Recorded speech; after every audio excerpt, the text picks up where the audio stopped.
Di Maria একজন Argentine footballer, যিনি বর্তমানে মধ্যমাঠের খেলোয়াড় হিসেবে ইতালির পেশাদার ফুটবলের শীর্ষ স্তর সরিয়ে এর ক্লাব ইউভেন্তুস এবং আর্জেন্টিনার জাতীয় ফুটবল দলের হয়ে খেলে থাকেন।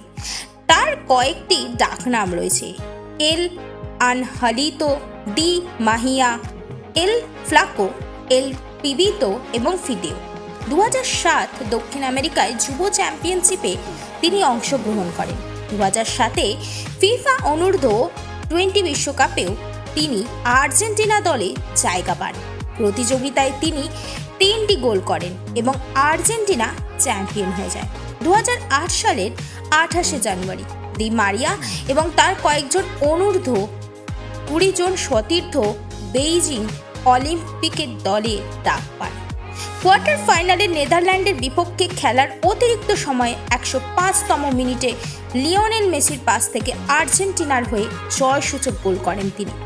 খেলায় আর্জেন্টিনা 2-1 ব্যবধানে জয়লাভ করেছে। 23 আগস্ট প্রতিযোগিতার ফাইনালে নাইজেরিয়ার বিপক্ষে খেলার একমাত্র গোল করেন ডি মারিয়া এবং টানা দ্বিতীয়বারের মতো ফুটবলে অলিম্পিকের স্বর্ণপদক জেতে আর্জেন্টিনা।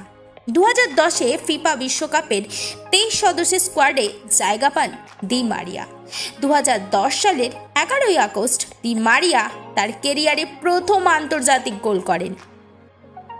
2011 কোপা আমেরিকার কোয়ার্টার ফাইনালে আর্জেন্টিনা পেনাল্টি শুটআউটে উরুগুয়ের কাছে কিন্তু হেরে যায়।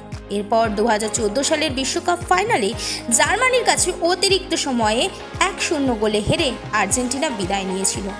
এরপর টানা 2 বছর 2015 এবং 2016 সালে কোপা আমেরিকার ফাইনালে হতাশার সম্মুখীন হয় দলটি।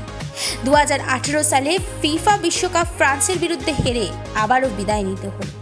2019 সালে কোপা আমেরিকার ফাইনালে ব্রাজিলের কাছে পরাজয়ের মুখোমুখি হয় আর্জেন্টিনা।